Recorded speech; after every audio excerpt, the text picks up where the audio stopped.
Hello and welcome to No Boundaries here on Sky Sport. We're at the end of the road. India are the T20 Cricket World Cup champions, beating South Africa in a thrilling final by 7 runs. Joining me, Jeff McTaich in studio to discuss it is Mitchell McClenaghan. Good to see you again, Mitch. And beaming in from Dunedin, Mike Hesson. Gents, tell you what, Hess, you called it, India-South Africa final. After the semi-finals we saw maybe a little bit flat. That was an absolute thriller. What a game of cricket. Yeah, it was a match befitting a final, wasn't it? So it was great to see. I've obviously put on the Indian blue just for the occasion, and obviously there's plenty of celebrations going on throughout India. So look, just a tremendous game of cricket, one that both sides had moments where they were very much ahead and had the game the scruff of the neck, and then got dragged back by the opposition. So I guess you look at it two ways in terms of South Africa potentially let the game slip, or you could just say that India were just too good in those critical moments. And I guess Hardik Pandya, Bumrah and Arshdeep Singh, those last 4 overs were just exceptional with the ball. Yeah, I agree with that. I think that's probably a really nice point to pick up from. Exceptional with the ball. Hardik, Bumrah, Arshdeep were outstanding. South Africa got to the point where it was 30 off 30. And at that point you thought, wow, India were 20 short on that wicket. It was a pretty good wicket. There was a big breeze blowing to a short side. The boundaries aren't big there, and they looked like they were bossing it. And your bowlers had to stand up in that moment and be able to do it. And look, Bumrah wouldn't have been able to do it by himself. I think Hardik Pandya has had a massive impact on this tournament the whole way through for India. His performances have been significant, and Arshdeep as well. Going into this tournament, his form in the IPL, particularly at the start, wasn't great. So a lot of people were wondering who was going to actually pair Bumrah with that new ball, and his form has been sensational as well. We'll take a closer look at the India bowling performance shortly, Hess. But the way South Africa started that match, obviously India winning the toss, batting first, great track, perhaps a little bit full early on to the top order, and they were punished. Well, it's just the first over, wasn't it? From when you're 6'8", you don't expect to be driven through the offside, picked up off your pads with 3 half volleys in the first over. So Jansen was a little bit nervous, certainly not the areas he tends to bowl. Virat Kohli was, he talked afterwards the fact that he was struggling to even buy a run, and then obviously at the end of the first over, he's on 14 and flying. So sometimes you just need that little bit of momentum just to give you that bit of confidence, and that certainly Virat was looking for that. But I thought the way South Africa straight away brought Maharaj in, we talked about Markram's captaincy in terms of the fact that, he didn't have one plan, he was able to just adjust. Maharaj picking up those 2 wickets. Obviously, Rohit Sharma, who's been in exceptional form and looked in great touch in the amount of balls that he faced already. And then to get out the left-hander, Rishabh Pant trying to sweep early on, getting that toe edge, basically taking catch to Quinton de Kock. That very much put South Africa back in the game, and then they got another wicket in the power play as well. So, look, it was, India were ahead, and you were thinking, wow, they might get away here, and then South Africa fought back. It was a tremendous game of cricket, and one that, when you need 26 off 24 balls from a South African point of view, with Heinrich Klaasen and David Miller at the crease, you would expect to get over the line. 2 of the very best in the business. Yeah, you're right. And I think touch on that first innings where you said South Africa bowled really well to pull that game back. They certainly did. Virat Kohli got off to that great start, as Hess alluded to, half volleys in the first over. For a man who's out of form, there's one place you don't bowl to Virat Kohli, and it's full. So that was a major mistake from Jansen. Yes, there would have been some nerves, but that got him off to a good start. And he scored 14 off his first 5 balls. But there was a period there where I thought it was going to be November all over again. India's played a certain style of cricket throughout this tournament. It's been aggressive, and they've kept going just like they did in that One Day World Cup, and they got into a position again where Virat Kohli was at the crease and felt like he needed to rebuild, and there was a period there where that rebuild looked like it was going for too long. Not for him wanting to, there was a period where he was knocking it around, but then when he tried to go, he wasn't able to clear the boundary. I think his last 36 runs to get to that 50 took 45 balls, striking at 80, and generally when we look at a T20 innings, that can actually have a negative impact on your side. I think it's very fortunate that Akshar Patel was going exceptionally well at the other end. Dubé came out, and we said he needed to stand up in this moment. This might be the lineup that he'd be able to do it against, and he did. He came out from ball 1. That knock was significant. 27 off 16, I think it was impressive. So, kind of at the halfway stage, looking at the wicket, you kind of thought, well, maybe they took it a little bit easy in that period, and And I think Virat Kohli obviously got the man of the match at the end of the day, but I think exactly what we've alluded to, the bowlers are the reason that they won. And I think Jasprit Bumrah probably deserved that man of the match, because in a game, if you didn't have Jasprit Bumrah in your bowling lineup, I feel like India would have been 20 runs short.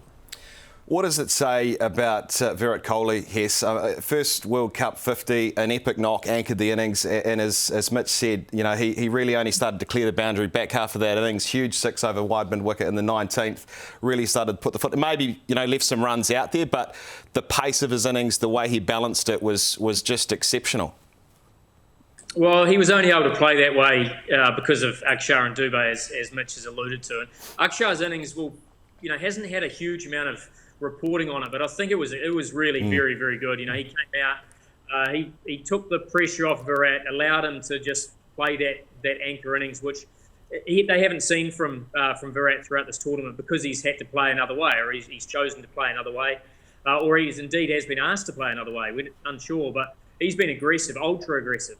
But he went back into that accumulation phase through the middle, and then he really tried. Like for those last 5 overs, he was trying, and they were banging it in, bowling slow ball bumpers, and he was clothing it to the boundary riders. He just couldn't get any timing at all. So I guess that gave India a little bit of hope that maybe the score was okay, or allowed him to sort of play that way. But it wasn't through lack of trying, but after that accumulation phase, which was certainly lengthy.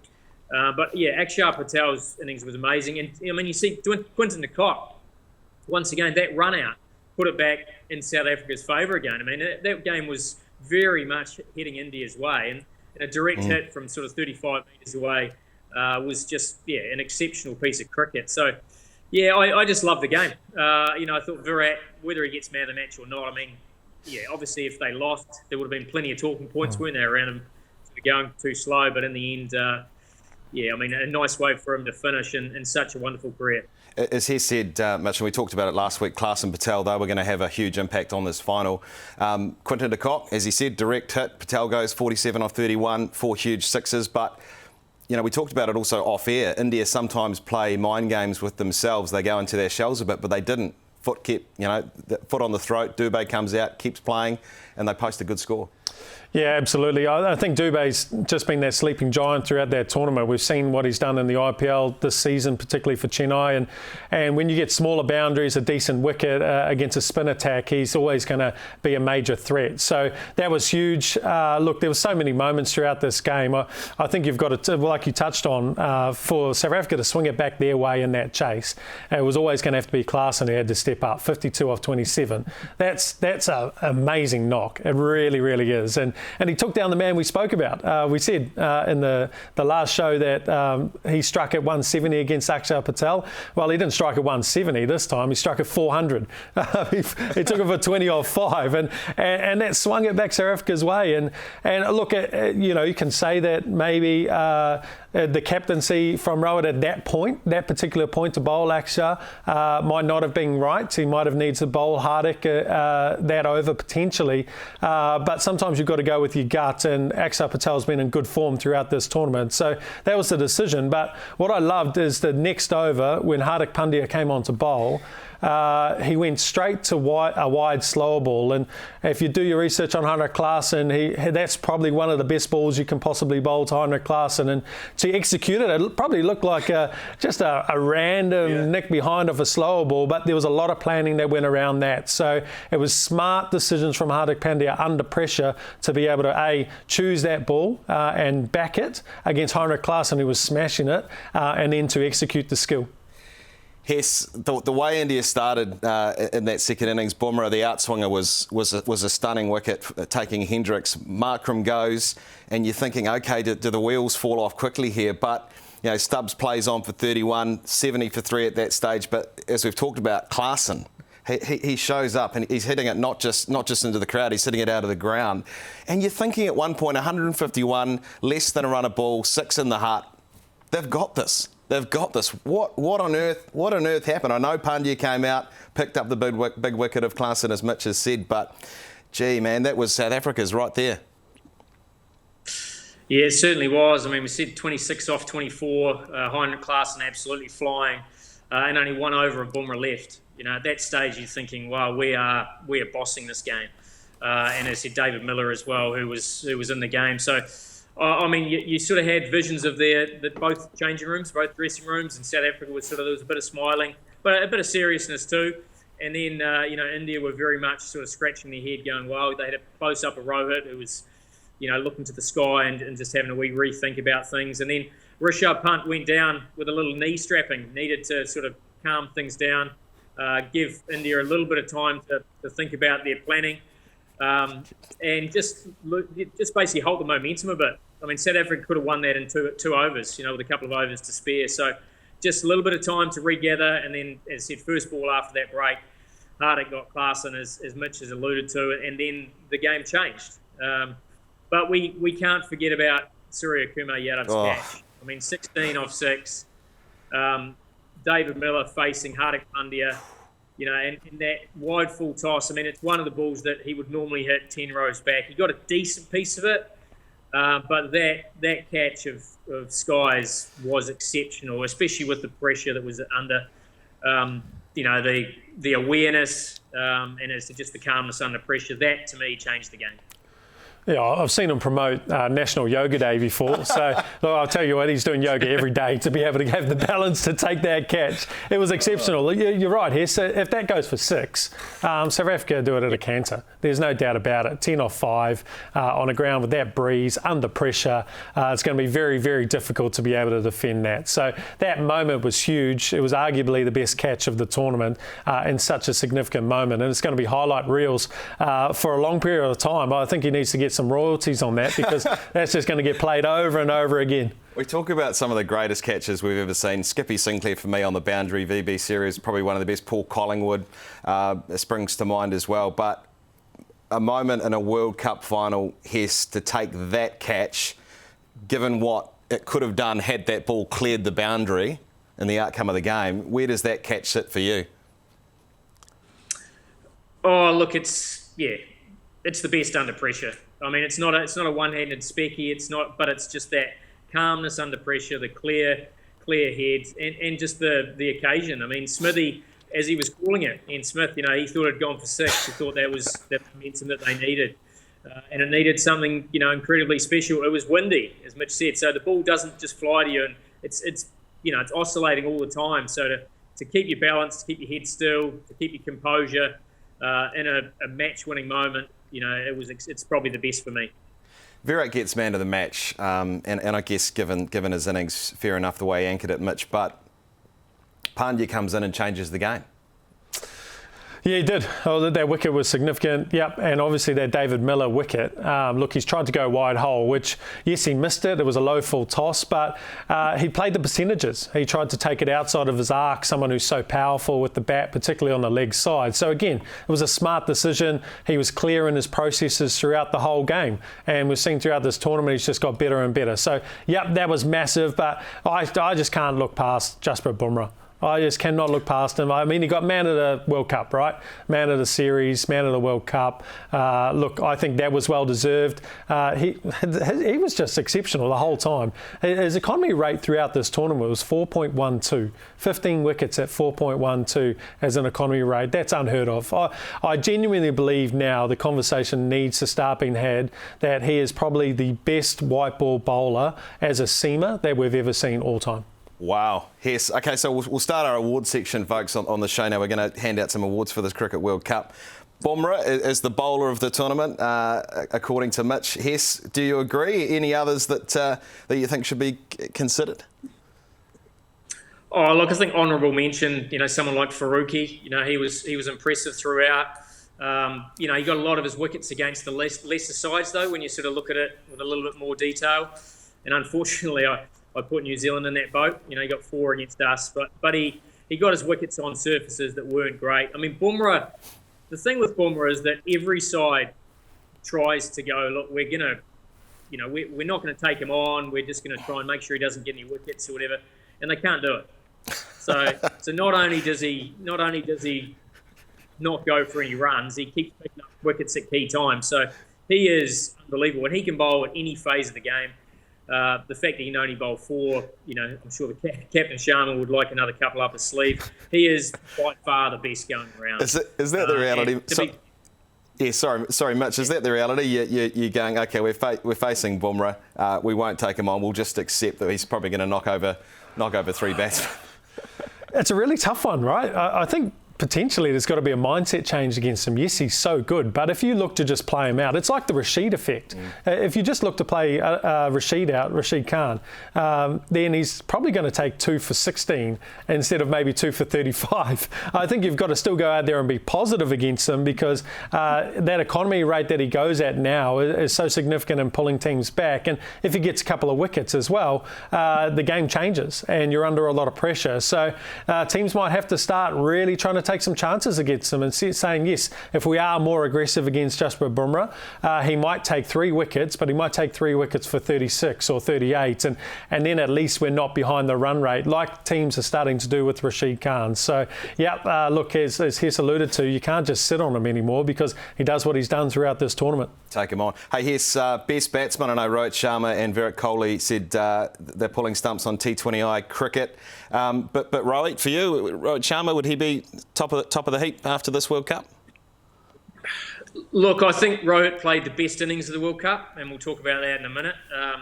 But I think overall, I think Gurbaz was exceptional. Rohit scored runs against the top sides when it really mattered. So, I'm happy to go either way, but I think Gurbaz basically held his whole team together. He didn't have support that Rohit Sharma has in the rest of his batting lineup, and the confidence to play the way he wanted. So for me, Gurbaz stood out. He held that team together along with his opening partner, Ibrahim. But I would give him the batsman of the tournament. I would give Rohit Sharma the innings of the tournament against Australia. Yeah, Gurbaz was exceptional. He really was. He was part of that amazing partnership with Sadran at the top, 442 runs together as a partnership, the most in a T20 World Cup. But I think I probably lean the other side. It's like you say, it's very close. I think Rohit Sharma, I think he scored 52 not out against Ireland. Yes, it was Ireland, but it was in New York, and no batter could actually score any runs on that wicket. It was so difficult. The scoring was so low, and there was a significant knock at the time because it was a tough wickets, and bowlers were definitely coming to the forefront. And then the 2 innings that you talk about, Hess, that 57 against England in a crucial match in the semi-final, to be able to deliver on that stage, and then the 92 going at an absolute lick. He was smashing it against Australia to knock Australia out of the tournament. That's why I think he was probably just edge Gurbaz in the crucial moments in the semi-final and that game, a knockout game, effectively against Australia. He stood up. Okay, guys, best fielding, I think we could all agree, Suryakumar Yadav was probably the best moment. Best fielding team, Hess, at the World Cup? Oh, I think South Africa. I think they were outstanding throughout the whole World Cup. Their catching was great, their ground fielding, the intensity they brought every game. I mean, they won a lot of close games on their fielding. So for me, they were the fielding side of the tournament by miles. Can't disagree there. They were exceptional. Even in the final, they were superb. I reckon in the first 10 overs, they saved 20 runs. Biggest disappointment now, I suppose you could say Black Caps, you could argue Australia. What is it for you, Hess, at this tournament? Look, it's probably the Black Caps batting lineup. And I do preface the fact that we had to play on a couple of pretty ordinary surfaces. But we also obviously had to do better than our opposition on those. And as a batting lineup, I don't think we got it right. So for me, that would probably be the biggest disappointment, because there's plenty of talent in that group. Yeah, I agree. Yep, New Zealand really didn't fire a shot in those first couple of games, and they had to. T20 World Cup is a tournament of that nature. You have to start well. So that was major. And then probably you alluded to a little bit there, Hess, is the surfaces.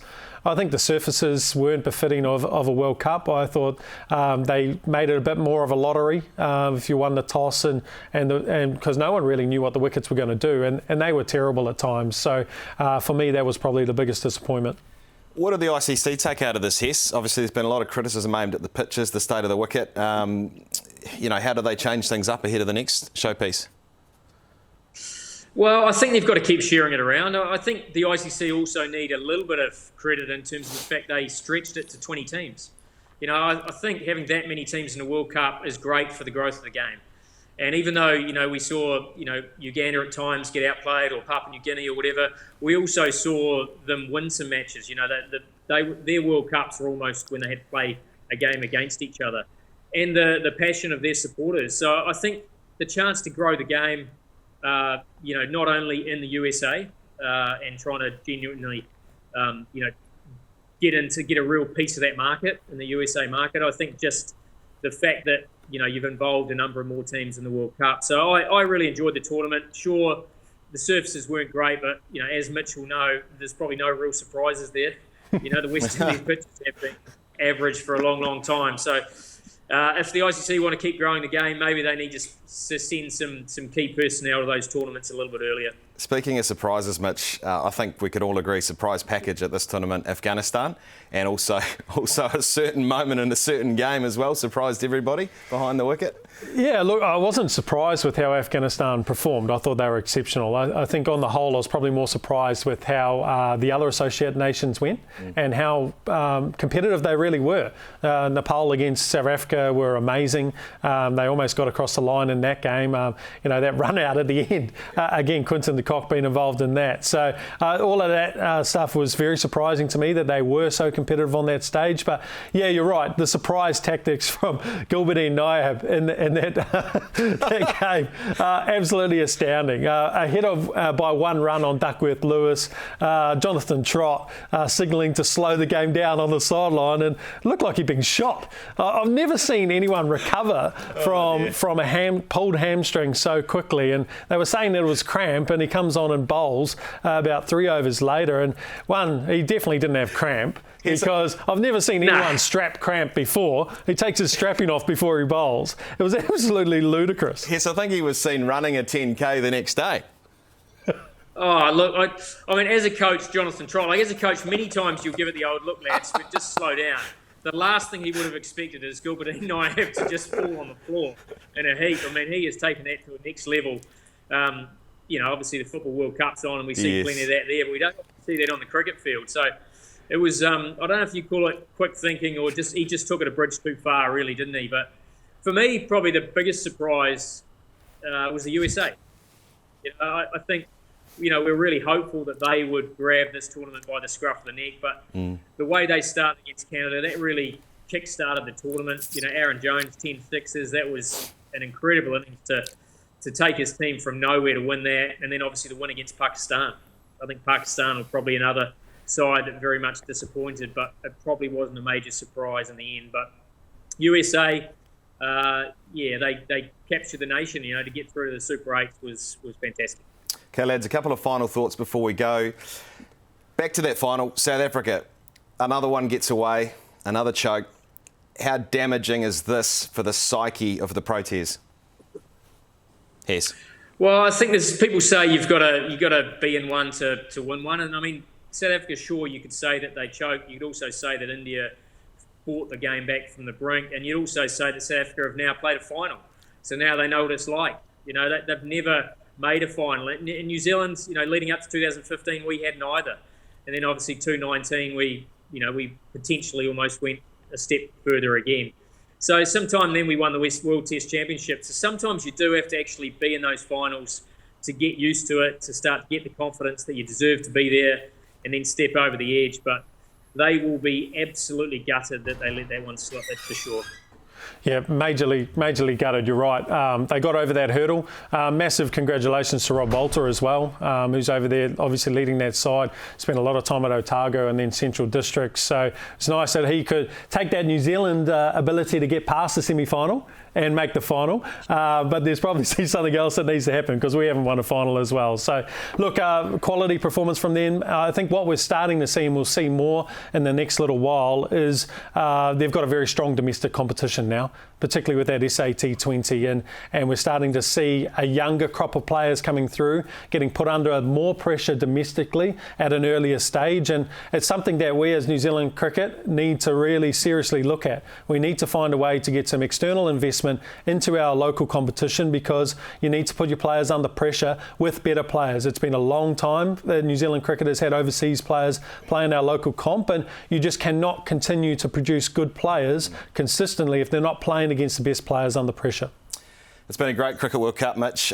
Really appreciate your time in studio throughout the course of the tournament. Hess, thanks so much for beaming in from the Deep South. Do appreciate it. And thank you for watching No Boundaries. We will see you next time. Plenty more cricket coming your way here on Sky Sport. Until then, ka kite.